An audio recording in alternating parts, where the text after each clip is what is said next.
A wide range of cultures fall under the terms Black or African American, and each is unique in its own way. Me, myself personally, I consider myself 100% Black, but I am two different ethnicities. So my mom is actually Ethiopian and my dad is African American. Well, my dad is Black and my mom is white, so I'm biracial. It's kind of different. Like, I feel like white people don't think I'm white, but they don't know what I am usually, but they just know like I'm not white. But Black people usually assume I'm Black and then they take me in more. Well, I mean, both my parents came from the same part of Nigeria in Calabar, and my dad came here when he was 16 and my mom came here when she was 18 for college, and they both found themselves at OU. So they're both, I'm first generation African American and they're both immigrants from here, but they came at different times. Within the African American race, a social issue known as internalized racism has resurfaced numerous times in the past centuries.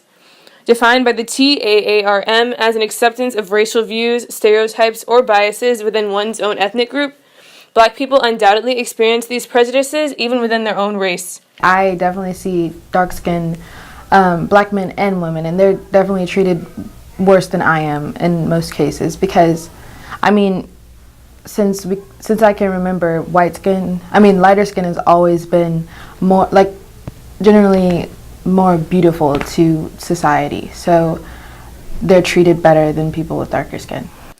Although America has improved by providing African Americans all the opportunities of their white counterparts, no legislation can eliminate the impact of bias towards the lighter complexion.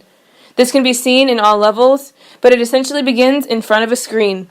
Because you see it so much on like social media and even in like movies, I don't think they do it intentionally, but like you see how, you know, people with lighter skin colors are always like romanticized and are always a love interest or are always, you know, the first choice. And Marvel movies are things that kids look up to. They want to be superheroes, you know. And when you're a little kid and you watch a Marvel movie, you want to be represented because you want those people to look like you. So I feel like Black Panther is a big step not only for little kids, but it's a big step for society in general and everyone. The school takes pride in its embracement of diversity, but Red Hawks also pride themselves in being the ultimate connoisseurs of pop culture. Like any social media user or movie fan, students subconsciously embed bias into their brains.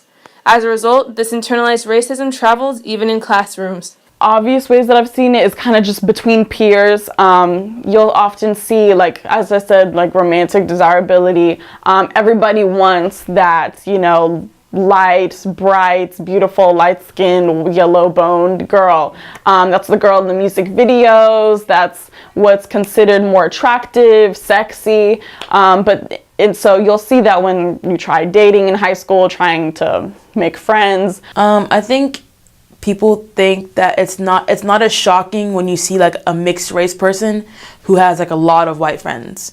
But when people who like see like a dark skinned person who has a lot of white friends, people automatically like, oh, they're an Oreo, they're this, they're that, they're whitewashed. This isn't to say that the lives of Red Hawks are constantly coded with racial bias, however.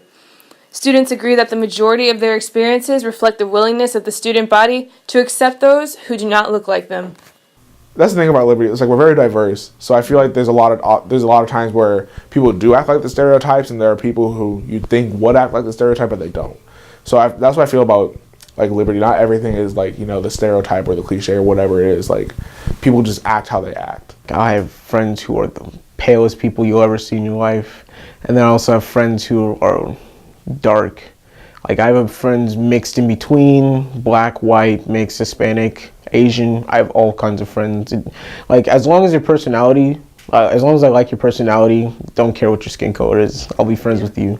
Nobody knows the secret to combating racial bias, but there are little things that students believe will make a big difference.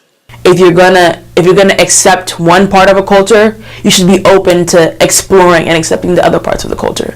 If people who are like racist to like anybody whatsoever, like just open your mind up. Like we're all the same.